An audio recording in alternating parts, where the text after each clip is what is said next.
Hey guys, give it up for Jeff Kaplan and Chris Metzen.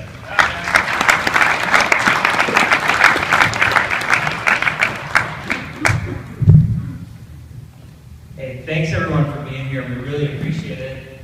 We know how far a lot of you traveled to be here to check it out. As you guys just saw, this is Overwatch, our newest game. It's cool because... Way over there. I know, I'm so far from you. It's cool for us because not only is this Blizzard's newest game, but it's also our newest world to play in with our players and explore with our players. So we're really excited about having that new universe. And the game itself is extremely focused, and that's what makes it so much fun to work on. It's such a tight game design. Just this game that's all about these heroes that are super dynamic, who do things that you've never seen, before. In a really beautiful environment. So, that's what we're really trying to chase here. So, sharing it with all of you guys today, it means a lot to us that you came all the way out here to talk about the game with us. It's weird that it's real, like that just happened, so it's pretty, it's so good to have it out in the world, and now we can just build it and go. It's a special thing, And we're looking forward to, always paying attention to our community. They're so strong and passionate and opinionated about what they love. And now that the game's announced, we get to get all that feedback that's pouring in from our players. To get kind of really good. Yeah, and this is like the first step for us.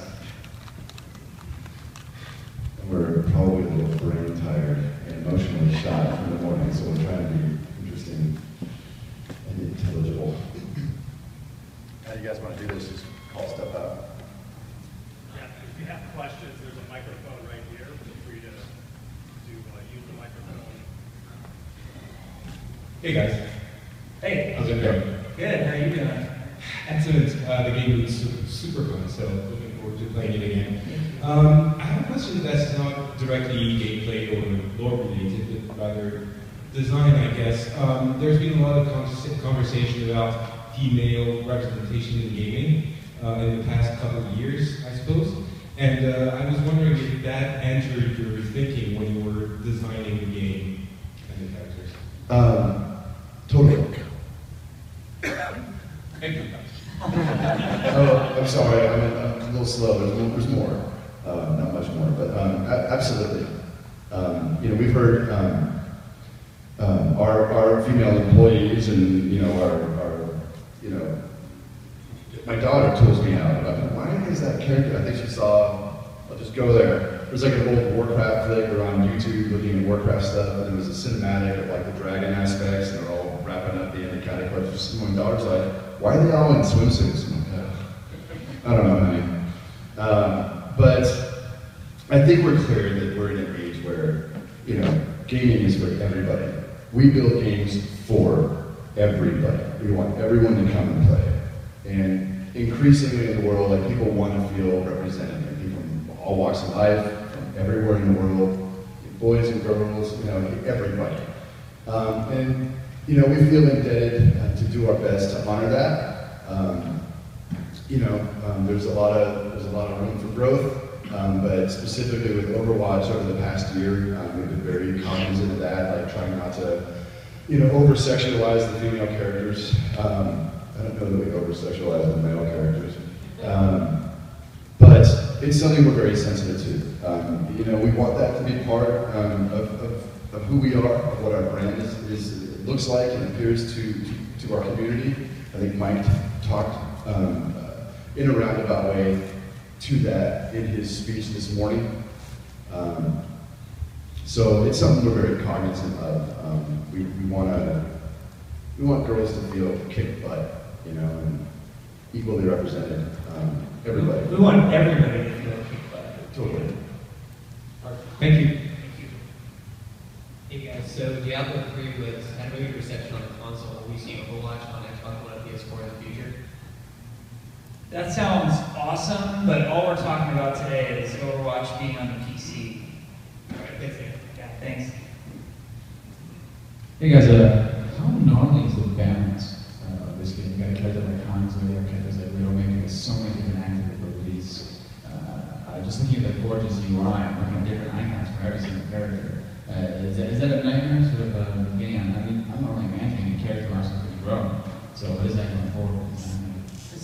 specifically the character balance.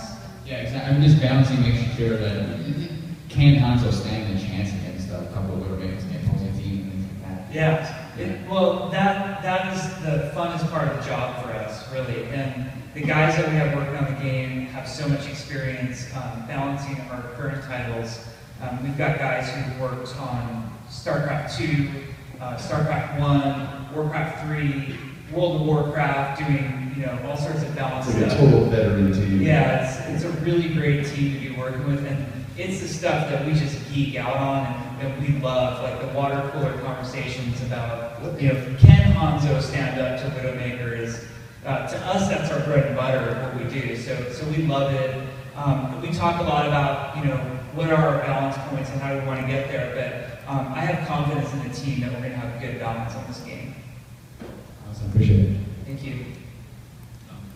Hello guys. Hey. Given the recent example of Hearthstone, could Overwatch follow the same or similar business model, free-to-play model, good players, something like that? Well, the business model is not something that we're ready to discuss at this point. There's certainly a lot of discussion about what it could be, and we're definitely always looking for what's going to be the best, highest value experience for our players. We have a really great team of business developers who are always talking about that and trying to figure it out. We on the game development side care tremendously about it. What we care the most about is we want to deliver an amazing game experience for some sort of great value for our players, whatever that means. Thank you very much. Great, thanks. Hi there. Considering it's been so long since you guys introduced a new Blizzard game world, how nervous are you with bringing Overwatch to the world? Oh my God. Dude, I'll just get into it. For a lot of years, World of Warcraft, it blew up so insanely. Like, we had no remote idea what that thing would do. And it took us a year before we were even ready to even begin an expansion set. We were just put out fire mode and hold the tiger by its tail. And while that business got its feet under it, for the past 10 years, honestly, I think I've said this before, it was like we almost became the World of Warcraft company for a few years there, and we kind of, there was almost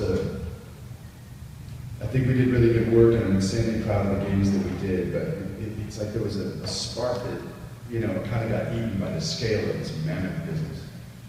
And what you see happening the last couple of years with Hearthstone, with Heroes, with Overwatch, we can talk about Overwatch, holy shit. I feel like, I almost said this at the opening, it's like we didn't go anywhere, but we're back. I feel like this studio's sense of just raw energy and creativity and just kind of focus and appreciation for like maybe even smaller scale projects has kind of been rekindled. There's no bearing at all on the fact that World of Warcraft is our most precious product. And we have obviously a really great team driving that business, but you start to see this spark now, kind of smaller points of engagement that are totally driven by passion, totally driven by people geeking out of their minds, and you can feel it around the studio. It's wonderful, right? After 20-something years, it's the coolest time to be at this place. It's kind of hard to explain, but I'm sorry, man. What's your question? That's how nervous are you guys about bringing? Oh, of course, totally. Or, oh my God. So the pressure was on. I don't know, like, is this going to work? Are people going to be excited by this idea? Are they going to like the intro? Are they going to love the gameplay? It doesn't matter how big World of Warcraft got. You are as good as you are currently entertaining people and taking them on a ride, right? It doesn't matter that we might have had hits in the past. I think that buys us some goodwill. I think our community, we have a really, really awesome community that has, I think, a deep sense of faith in us, because, we've been doing this a while. We know what we do. And there's some rocky parts here and there. But for the most part, I think that buys us a lot of goodwill. But you never know. It could utterly bomb, right? I'm up there on that stage going, oh, it's really quiet. And it's all right. I don't know, like it seems to have worked out today. So we're overjoyed, right? But there's no guarantee at all, you know. But ultimately, sorry if I'm over-answering this, but I think it's real, is the thing that has always served our studio best is when we develop games out of nothing more than just passion.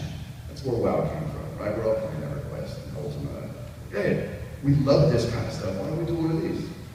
And that should seem obvious with the game choices we've made over time. It's what we're playing, we're loving it, right? We're not trying to rip people off. It's literally what we're loving at the time. And recognizing that our power comes from the simplest place, right? Just our passion. That's the thing we know when we're erring on the side of that, we're probably going to be okay. There are no guarantees, but even if people just go, whatever, we hate it, we don't. You know, in a really cracked out way, for me, this is my opinion, just my opinion. I don't care if it cracks the world in half with its economics. I don't care at all, I just love it. And it's so cool to get back to that place of just developing from that core of passion, you know, if that makes any sense. Thank you. Hey guys, my question is about the story aspect of the game. And we talked a bit about backstory of how Overwatch fell apart in the past and how there's this questions if heroes even still exist. But in the present of the game, will there be much context of why these people are now ripping each other apart and what are they fighting for? Or is it just more like Team Fortress, you know, there's these mercenaries, let's kill each other? Right. I think Jeff covered some of this in our panel. This is a little different than we normally do it when we're trying to construct a cohesive universe.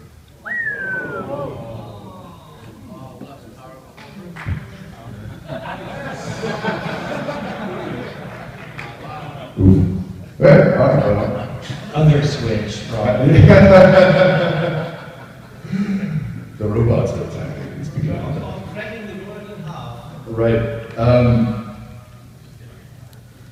Usually we try and build a very cohesive universe, or as cohesive as we can get it, and try and kind of layer it upon the armature of the gameplay, so there's just maximum continuity between what you're experiencing and the ideas we want you to be chewing on. With this game, we identified very early that the best possible form of the gameplay is that, you know what, if you want to have 6 tracers in a map, you want to have 5 instants, whatever it is, if that's what you want to play, go right ahead. We knew that separating the sense of narrative design, the flow of the world story, the depth of the characters and their backgrounds, that's all pretty, it is important, and I think what we build is awesome, but we recognize that it's very cumbersome to gameplay. We're making restrictions to gameplay based on fictional conceits, so we decided to pull them apart. So any given match of Overwatch, you have multiple characters, kind of play the way you want to play it, that serves the game best. So when we tell our stories based in the universe, there's kind of there is an inherent disconnect between there's an inherent disconnect between I'm running out of gas. The fiction and the flow of the gameplay. Does any of this make any sense? So, yeah. They're different. Okay, thanks. Sorry. Right. So my first impression of the game was, this is a hardcore multiplayer shooter. You got a wide variety of mechanics. You have a character who teleports as like their primary ability stimuli. You got jetpacks and jumping, multiple certain types. You have 12 characters. Can you speak specifically to, do you guys agree you're building a hardcore multiplayer FPS, like a high skill multiplayer FPS? So one of the things that's interesting about how Blizzard approaches game design is we do design hardcore experiences. That's something that we've done. World of Warcraft is a great example. We designed the game from a very hardcore point of view. We did the same thing with StarCraft 2, with Warcraft 3. Honestly, with Hearthstone, But the other thing that we like to do is then take a game that has that great depth, where we can see a lot of longevity and a lot of legs on the game, take that same game and then make it approachable. So we don't want to just make, and I really hate how this phrase gets used often, because I think it means different things to different people, but we don't make casual games. And in a lot of ways I think casual has lost its meaning when it comes to games because it gets so overused. But we like to have games with great depth to them that are really easy to get into. And you've heard the mantra before, but the easy to learn, hard to master, that's what we're really trying to achieve. I'd like to ask a quick follow-up. Can you confirm whether any assets from Titan are used in Overwatch? You know, Overwatch is its own game. I think there's been a lot of assumptions, especially considering, you know, the past and some recent stories that have come out, but Overwatch is its own game. Now, with all of our games at Blizzard, we borrow ideas from previous projects, previous games. You know, we take a lot of inspiration from other things that we've done. So there are things from Titan in Overwatch, but it's not unlike there are things from World of Warcraft in Overwatch as well. But Overwatch is its own game. Thank you. Apologies if I make you repeat yourself. My question is rather similar to the gentleman's in front of me. One of the things I thought about playing the game is it's actually incredibly accessible in spite of how complicated the various mechanics are for each of the characters. Can you guys speak to who you think you're developing this game for? Is this for the partner shooter crowd? Obviously, there's going to be probably esports games and moving Hearthstone. So where does this lie in the sort of, markets or just in terms of the people you think are going to play this game? So this is going to sound like a weird cop-out answer, and I apologize for that ahead of time. Is it a weird cop-out? Yeah, I don't know, maybe it is. You guys will tell me if it's a weird cop-out answer, I'm sure. We started developing this game for us. We don't sit down, there's no like boardroom discussion about a demographic of who we're trying to target. So the 70 or so people who are on the development team said, what do we want to make? What do we believe in? What do we want to play every day? And that's who we really start developing for. Then what our process is as the game starts to get legs and we can see it, the rest of the company starts to see it and have an opinion. We start to get a sense then of, are we leaning more towards hardcore? Are we leaning more towards the other end of the spectrum? At that point, we'll try to make things more approachable. If we are leaning too far in one direction or the other, it's kind of a weird thing to say, but we want as many people playing our games as possible. I think that's been a Blizzard hallmark. If you look at World of Warcraft, the thing that was magical about that game to me was how many people across the world that it touched. And I don't know if we'll always enjoy that sort of reach with every one of our games, but we're going to try to make our games speak to as many people as possible. Just a really quick follow-up, not to keep banging the time drum, but one of the things that people, when the rumors perhaps was that there was this kind of two-layered approach to perhaps what that game was. When you saw the thematic trailer, it sort of seemed to be that case as well. The kids are imagining this world, and then suddenly the world becomes real. And it kind of sounded like 3 questions ago you were kind of stepping into that area. Is there like a dichotomy between what's happening in the game and then the story, which is quite like direct? Is there almost like a two-world situation? I didn't understand that entirely. Perhaps what's happening in the gameplay, is that happening in the same world as the narrative aspects of Overwatch? There's a good answer for this. I want to hesitate to say it, because I don't even know what it means yet to answer that, honestly. Honestly, yeah, they're kind of different. It's not two fictional different game worlds, it's just that the game is kind of a hyper version of the reality of the fictional world, where gameplay drives. You've got 6 Winstons running around. It doesn't mean there's a universe where 6 Winstons exist, concurrently.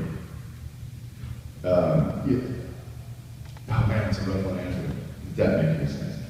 Or you said well, what we talked about earlier in the panel, and this is a hard choice. A lot of you guys have been to the Blizzard campus. And you've seen the org that has the company values around it. And the one that's front and center, you know, true north, is called gameplay first, one of our company values. And when it came to making this game, we knew that there were some fictional conceits that were going to feel broken. And the example I used earlier in the panel was, hey, there's Tracer and Widowmaker are actually dire enemies who are pitted against each other. But we had the tough trade-off decision to make of, well, we could be pretty hardcore about this and not let those two end up on the same team, but we want to make a gameplay first decision. So we know that it breaks the fiction a little bit, but it allows the gameplay to be that much stronger. Same thing with having 6 Winstons. So there's essentially that conceit that like there is one kind of core, I don't like using this word, but like one core franchise expression. You know, there's one fictional flow to this world. The game does not always reflect it. The one other point on this too is, you know, we talk about making that gameplay first decision greatly improve the gameplay, you know, sacrificing a little bit of the story, but the nice thing is, you know, you talked to Jeff Chamberlain, our director of the announced trailer that you guys saw today, and by separating the two, it actually liberated our cinematics and our storytelling group, you know, Chris and Jeff to... You know what, I would love to speak to that. That's a really good point. I can tell you that after developing story for RTS games for something like 20 years, oh my God, there is no bigger pain in the ass than trying to make successive levels make sense with all this character work you're trying to do and all these highfalutin themes. It can be exhausting. When you get it right, it's wonderful. It's really hard to get it right. But I'll tell you what, like kind of taking story, letting it inform gameplay, kind of taking the best bits that you can build and have meaning in your gameplay, but really allowing it to breathe in its own space, potentially. You know, we have nothing to announce specifically. We'll probably have smarter or more legit messaging as we go, but you know, potentially, you know, that's cool. I think short form animation, things like that people can kind of anticipate and know is coming, just to feel like the world is moving and it allows us to tell stories exactly like we want to without being compromised by the demands of gameplay, and conversely having the gameplay compromised by the demands of fiction development. So it's kind of this perfect, you know, binary system. We haven't done this before. We've only tried it this way, and we're excited to do so. It's probably going to take some adjustment from our players that kind of expect a little more narrative in the flow of the experience. But we're pretty convinced that this is a cool new direction for us, and we're hoping it works. Thank you very much. Hey guys. Overwatch will be a team shooter, so I think it will be esports really quick. Do you have any plans for that, like maybe observer mode from the beginning on and ranked play, such? I think as you guys saw, like watching that shoutcast, this game is ripe to be really amazing in the competitive realm. We're not really talking about any of the features or plans for it as an esport today, but I think this game is going to be pretty amazing to watch in competitive environments. Thanks. Great, thanks. Hi. The gameplay of Overwatch is really interesting, with a lot of action and diary fun. So it could be maybe frustrating for... I'm sorry, I didn't hear the last part. It was frustrating for... Oh, yes. That's something that we're really... One of the challenges of today for us was we knew we were going to come to BlizzCon and announce Overwatch. And we put a lot of work into that happening. We have 3 totally unique maps for everybody to play. We have 12 brand new heroes. But one of the ways our development process works is we don't do any of what we call player education, which would include things like tutorials, hint tips, all of that kind of stuff. We usually do that closer to the end of the development cycle because at that point we have a better understanding of the game as a whole, and we've done a lot of usability testing and we understand what do people understand versus what do people need help with, or how do we have to train people more. So one of the challenges of BlizzCon today is we have this demo that's pretty rich. We have a lot of gameplay that our players can experience right now. but we haven't had the opportunity to do what we do with all of our other games, which is actually help you and teach you how to play the game and make things feel less frustrating. What we found with a lot of our internal testing so far is there's like this magic 20-minute mark, and it could be, you know, for some people it might be 20, 30, 40 minutes, but there's this magic mark where people get over the hump and then they're really loving the game. And something we're going to focus on before release and before beta is, well, we don't want that to be 20 or 40 minutes. We want that to be right away. And that's something I think we've proven that we've done with our other games, is have a really great experience to help players get into it more. It's kind of like playing the demo, like for those of you who haven't played the demo, it's a little bit like being thrown in the Shark Tank right now, because there's no training. It's like, oh, what do I do? But we'll make it better for you. Okay, thank you. I just want to go play more Overwatch. It's amazing. Nice. So good. But I know you guys are on one day, so I was just wondering what your favorite class is and why. I'll let Chris start. I like playing Reinhardt. I like playing Paladins, really, when I RPG out. I love the shield mechanic. I like feeling like I'm of use and of service to my teammates. I like swatting things with a big rocket hammer. And he's a hoot. You know, he's hilarious, and he's just bigger than life, and he's the kind of guy you want to go have a beer with, you know. So I love it. I've found that as we've been working on this game, I always have a favorite hero, but it lasts for about 2 weeks, and then I'm like, I have a new favorite hero. Because he's tweaking the dials the entire time. But right now, like, the hero that I'm into the most is Symmetra. She's a totally different way of playing an FPS from anything that I've ever played before. There's really not a class that works like her in any other FPS. She's so team-focused, and a lot of the times, like, Symmetra is like the drummer of a great band, where she's the one who really ties it all together, and she never gets all the credit, she's never in the spotlight. Like, she's never played the game, and you're seeing like, oh my god, she just took out 6 people, but there's so many times with Symmetra where you will literally win a match for the entire group, and you're the only one who realizes that you did it, and I think that's really fun. But, you know, if you would ask me that question 2 weeks ago, it was Hanzo, like, he was just climbing walls, and that bow feels so good. It's really fun. Awesome. And then lastly, does your personal favorite ever impact balancing on other games, Warcraft, Starcraft, or Overwatch? Or how do you put your bias aside for your characters in balancing? No, you have to put your bias aside. So it used to be when we worked on World of Warcraft, I wouldn't even talk about what class I ever played because for fear of the bias. And sometimes it's weird. Sometimes it works the other way. I think there's this impression that okay, Chris plays a mage, so the mage is overpowered, and it's funny, it can work the exact opposite way, because, you know, you're a professional. It's not about your personal play experience, and You want to get called out. yeah, I can't wait to log into WoW and I beat people with my warrior or whatever. It's actually, sometimes what you get into is that coach's son syndrome, where you're like extra hard in the class you're playing, you're like, this is too easy, this is so much better.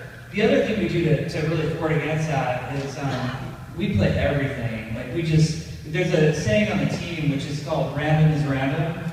And the way the game works right now is if you don't pick a hero, it randomly selects one for you at startup. And when we do most of our team game testing, the whole playtest level will say random is random, and that means everybody's going to play what they get. And later in the match we can switch and stuff, but you know, we don't overly bias based on what we're playing. Thanks so much, guys. Going back to the game's lore, because, you know, that's such a big part of Blizzard's pedigree. I understand that it's divorced from the gameplay, but do you envision at any point that this story kind of affecting some way that the game is developed, or that things change, or if not, like, what is it that's going to draw people into that story? Why do they want to be invested in a story that's so divorced from what they're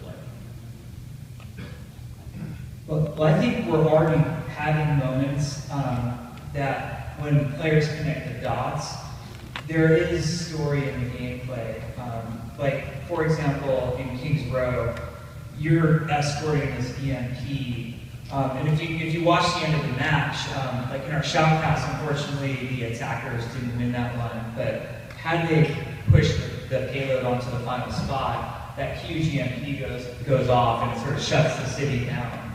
So we're trying to do little things like that. We know that this, as a team-based shooter, can't be narrative focused, and we can't have a big linear narrative driving through a PvP game. But at the same time, we love this world, and we love the characters, and we love the setting. So we're going to put as much story into all the elements that we can. I totally agree with that, and I think the trick is kind of this two-part thing. The story does not. The story absolutely informs the gameplay and the characters and how we build them, how we think about them. But the story is absolutely going to happen kind of outside of the gameplay, obviously, as you said. But we expect that they inherently inform each other. In the panel, Jeff gave the example, I don't know how many of you guys are super nerdy on World of Warcraft, but that example of Warcraft 3, Arthas kills his dad, the crown bounces down the steps, and then you go into that same throne room in World of Warcraft and you see the little blood spatter on the floor. It's like, wow, crazy. We're literally in this space where this event happened. And we hope that we can entice players to come and check out the story in these different... We're just not talking about this stuff today, so it's hard to answer. There's a tidal wave of story coming. We expect that people are going to want to come and check it out. And say, wow, this is really cool. It's a totally different way of doing it. And then when you jump back into a map, you go, oh, I remember when this happened. Oh my God, look at this little artifact over here. There's different stuff in the maps right now. Little details ladled out everywhere. But you have no context for knowing what they are, but soon you will. And we hope that fusion of ideas, even when the story is outside the game, like ultimately you just feel that cohesion, right? And that depth of world. Like I said, it's different than how we've done it before, but in this day and age, you know, I think it's going to be all right. Thanks so much. It's a difficult one to answer. I apologize. Hi guys, I just wanted to ask about how do you go from some of you having the idea of, oh, I like shooters, let's make some, to actually having it in full production and announcing it as Blizzard new IP in 17 years. So how do you go from the idea to reality? That's an awesome question. It's been an amazing ride working on this project. It's been the funnest thing. I've heard people say who aren't even on the project at Blizzard, they'll come up to me and they're like, there's just such a new era at Blizzard now. There's a breeze blowing through of just inspiration, and we're all really excited. So we were batting around a lot of ideas of what we wanted to do for our next game. And it was really interesting. We had an amazing creative group together, having a lot of fun, looking at a lot of different directions. The other directions we were considering couldn't be further from what Overwatch is. And Overwatch was this weird moment of sort of sharing the idea. It almost had a grassroots sort of uptake, even around the development crew, where there was a seed of the idea, and then Ray Gretzko, who's our production director, he's looking over my shoulder, and we were working on all these other things, and he's like, why aren't we doing that? And then I went and I talked to Chris, and Chris is like, well, what's this thing that you're working on? And somebody's like, well, why aren't we doing that? And the whole team's like, we want to do that. This is what we really want to do. And one of the things that's amazing at Blizzard is the executive group, and they always stay out of the creative process, but we have guys like Mike Morheim and Frank Pierce, the original founders of Blizzard. These guys were game developers, so they came to the team and they saw the energy that we had around this idea, and they knew the other things that we were thinking about doing. They're just like, just go, make what you guys believe in. Is this what you want to do? Yeah. All right, well then go. And we took off like a bat out of hell on this thing. Yeah, it was kind of ridiculously easy how it came to be, but it was awesome, and the team 100% believes in it and believes in each other. So this has been the funnest thing I've ever worked on. It's about the funnest time I've had in years. You know what? I'm gonna risk this, guys. We talk about so you'll understand. The title thing comes up. And again, I'm going to get into what it was going to be or what we wanted it to be. I can tell you what it was in a way. It was frustrating. It was a big, giant idea. It was almost like 6 video games in one. It was the most ambitious thing ever. And it was kind of fun to try to tackle it. And boy, did we tackle it. And we wrestled with it for a long time. And it sucked. We couldn't figure it out. And it makes you feel just, you know, couldn't crack it. Imagine a team, and there's this amazing team, it's frustrated. Can we do this? And it's like trying to fret a chord and write the song. I know write a song. Why can't we just make it sound awesome? Can't find the harmony, whatever. And so when we decided to go another way, like Jeff was saying, is well, we've got this, but why aren't we doing that? We love that. Why are we doing that? And we decided to do it, and suddenly, boom, the music just exploded. And we started looking at, you know, this game for what it was, and it just unleashed this tidal wave of passion and certainty and distilled clear ideas and this world idea, and it was just this monstrous thing of energy. So it's been the funnest year. Kind of getting our feet back under us, getting our surety back. I don't know, like that magnetic north thing, like we found it again, and it feels good. And that was part of that emotionality on the stage this morning, to some degree. We needed it. We needed to get it back, and we found it. And I hope that people look at Overwatch as a very clever game, but I'll tell you, under the hood, we needed this. You know, I think just as developers to kind of just feel that lightning coursing through it again, you know. So that's a really fun part of Overwatch, is it's kind of, in a weird way, I mean, for our crew, just like this rebirth. You know, just simple, keep it simple, keep it fun. Okay, thank you. Great, thanks. All right, thanks everyone. If you are have an interview next, I believe it's IGN, Mashable, and Polygon. Please step out front to where you can find where your next appointment is. Everyone else can stay with you. Thanks, Jeff.